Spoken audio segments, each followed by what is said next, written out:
اعوذ باللہ من الشیطان الرجیم بسم اللہ الرحمن الرحیم۔ السلام علیکم۔ آج ڈیجیٹل انٹرٹینمنٹ کے ساتھ میں ہوں آپ کی میزبان فوزیہ بیگ اور آپ کے اپنے پروگرام احترام محرم کے ساتھ۔ جی ناظرین، آج ہم بات کریں گے حضرت امام حسن رضی اللہ تعالیٰ عنہ کے بارے میں۔ تو آج ہمارے ساتھ ہمارے وہی مہمان موجود ہیں جو کہ روز ہوتے ہیں، اور ہمارے ساتھ موجود ہیں ہمارے مہمان اسلامی اسکالر شازیہ شہباز اور سید تسلیم رضا گیلانی صاحب۔ تو آئیے ان سے بات کرتے ہیں، ان سے پوچھتے ہیں اور آئیے ان سے بات کرتے ہیں۔ السلام علیکم۔ وعلیکم السلام۔ تسلیم صاحب، میں آپ سے یہ معلوم آج جیسے کہ آپ جانتے ہیں کہ آج ہمارا ٹاپک ہے حضرت امام حسن رضی اللہ تعالیٰ عنہ۔ تو آپ سے میں پوچھنا چاہوں گی پہلے کہ ان کی سیرت طیبہ پہ کچھ تھوڑی سی روشنی ڈالیے۔ السلام علیکم ناظرین، امام حسن اہل بیت کے بڑے شہزادے، اہل بیت کی پہلی سیڑھی جو شروع ہوئی ہے اس میں بہت جلیل و قدر شخصیت، بہت علم اور ہنر رکھنے والے، بہت نرم دل، ملنسار، رحم دل اور قناعت پسند شخصیت۔ آپ کی پیدائش اس پہ عموماً جو ہے کوئی علماء میں یا اس میں تضاد نہیں ہے، سب کا متفقہ ہی یہ ہے رائے کہ آپ 15 رمضان المبارک کی آپ کو ولادت بسعادت ہوئی۔ البتہ ہجری میں تھوڑا سا فرق ہے، کوئی 4 کہتا ہے، کوئی 6 کہتا ہے، لیکن تاریخ جو ہے وہ 15 رمضان المبارک ہے۔ آپ کو خلفاؤں نے اور آپ کے دوستوں نے آپ کو مشورہ دیا خلافت کا، لیکن آپ نے خلافت لینے سے انکار کر دیا اور معاویہ رضی اللہ تعالیٰ عنہ کو اجازت دی کہ وہ خلافت کریں۔ بہت دریا دلی کی بات ہے، بہت بڑی بات ہے، ہم کسی پر کچھ چھوٹی سی عنایت نہیں کر سکتے، اور آپ بالکل نوائس رسول کی ہی یہ شان ہے کہ وہ اتنی بڑی قربانی دے دیں۔ بالکل صحیح فرمایا آپ نے، یہ انہی کی شان ہے۔ جی شازیہ صاحبہ، آپ سے بھی یہ کہنا چاہوں گی کہ پہلے تو ان کے ذات اقدس کے بارے میں تھوڑی سی اس پر روشنی ڈالیے۔ الحمدللہ رب العالمین والصلاة والسلام علی سید الانبیاء والمرسلین، اما بعد فاعوذ باللہ من الشیطان الرجیم، بسم اللہ الرحمن الرحیم۔ امام علی مقام، امام عرشی مقام حسن رضی اللہ تعالیٰ عنہ کے بارے میں آتا ہے کہ آپ 15 رمضان المبارک 3 ہجری میں پیدا ہوئے۔ آپ کو بہت سارے القاب سے رسول پاک علیہ السلام نے نوازا، آپ کو سبط رسول کے لقب بھی ملا۔ آپ کی کنیت جو ہے ابو محمد اور القاب تھی سید سبط رسول، اور آپ کو ریحانۃ الرسول یعنی رسول اللہ صلی اللہ علیہ وسلم کے پھول کے نام سے بھی آپ کو یہ نسبت حاصل ہے۔ ماشاء اللہ، ماشاء اللہ، سبحان اللہ۔ جی تسلیم صاحب، آپ سے میں پوچھنا چاہوں گی کہ حضرت امام حسن رضی اللہ تعالیٰ عنہ کے بچپن کا کوئی واقعہ جس میں ان کی سخاوت کا بھی کچھ ذکر آ جائے۔ ماشاءاللہ آپ ذہین، اور تو کئی آپ میں ماشاءاللہ کوالٹیاں تھیں۔ ثقافت بھی آپ کے اندر کوٹ کوٹ کے بھری ہوئی تھی۔ بزرگوں کا احترام بھی بہت کرتے تھے۔ ایک واقعہ میں آپ کو بزرگوں کے احترام پہ بتاؤں کہ آپ حسنین، امام حسن اور حسین دونوں مسجد میں وضو کر رہے تھے، تو وہاں پر آپ نے ایک شخص کو دیکھا، صحابہ کو دیکھا کہ وہ وضو صحیح نہیں کر رہے، ان کے وضو میں غلطیاں ہو رہی ہیں۔ تو انہوں نے ایک دوسرے کو اشارہ کیا، حسن ایک سائڈ پہ بیٹھ گئے، امام حسین دوسری سائڈ پہ بیٹھ گئے، اور امام حسن نے امام حسین سے سوال کیا کہ بھائی آپ کو وضو آتا ہے؟ تو امام حسین کہنے لگے بھائی آپ بتائیں۔ آپ امام حسین وضو کرتے تھے اور امام حسن اس کو دہراتے تھے۔ وہ بزرگ صحابی جو وہاں وضو کر رہے تھے، ان کو سمجھ میں آ گئی یہ بات کہ یہ دونوں شہزادے دراصل میری غلطی کو دور کرنا چاہتے ہیں، تو لہٰذا انہوں کے وضو کو دیکھ کے انہوں نے اپنی غلطی دور کر لی۔ ماشاءاللہ۔ اور ثقافت میں ایک سب سے بڑی یہ ہے کہ اپنی زندگی میں یہ تو بے تحاشا چھوٹی چھوٹی وہ کرتے تھے انہوں نے اپنی پوری زندگی میں 2 دفعہ اپنا تمام مال و زر اللہ کے نام پر قربان کیا، اور 3 دفعہ ایک ہے تاریخ میں ذکر ہے کہ 3 دفعہ آدھا مال و زر اللہ کے نام پہ سبحان اللہ تقسیم کیا. سبحان اللہ سبحان اللہ، ماشاء اللہ ماشاء اللہ، کہ اللہ تعالیٰ نے بس وہ نواسۂ رسول تھے تو یہ وہی کر سکتے ہیں، وہی کر سکتے ہیں، نواسۂ رسول تھے وہ.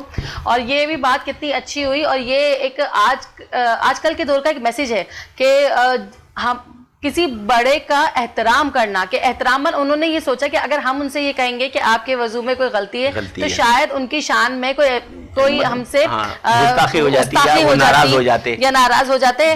تو انہوں نے کیا کیا کہ وہ آپس میں دونوں بھائی اس طرح انہوں نے بات کی تاکہ ان کی جو کہتے ہیں کہ ان کو شرمندگی بھی نہیں ہوئی، یا ان سے جو غلطی یا بھول ہو رہی تھی تو وہ بھی جو ہے وہ درست ہو گئی، اور ان کو محسوس بھی نہیں ہوا. ماشاء اللہ، بہت اچھی بات کی آپ نے، بہت زبردست بات کی آپ نے. آپ سے میں یہ سوال کروں گی، کیا امام حسن ہم شکل مصطفیٰ تھے؟ اس بارے میں کچھ روشنی ڈالیے گا.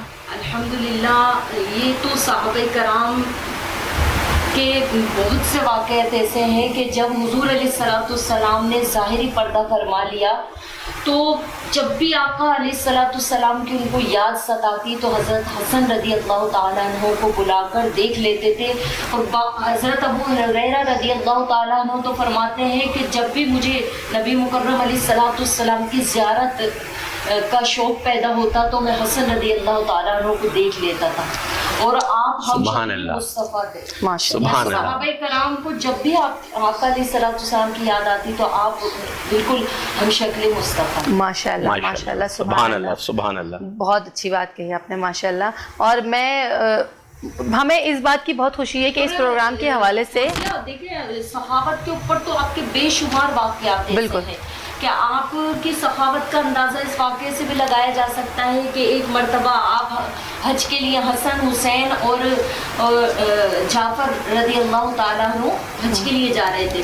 تو آپ کا جو مال کا جو اونٹ تھا جس میں یعنی آپ کے کھانے پینے کا سامان تھا وہ آگے نکل جاتا ہے. آپ کو تینوں کو بھوک لگتی ہے تو ایک بڑھیا کے خیمے کے پاس آپ تشریف لے جاتے ہیں تو دیکھتے ہیں کہ بڑھیا کے یہاں صرف ایک بکری ہے. آپ کہتے ہیں کہ ہمیں پیاس لگی ہے تو بڑھیا اپنے بکری کا سارا دودھ نکال کر ان تینوں کو پیش کر دیتی ہے.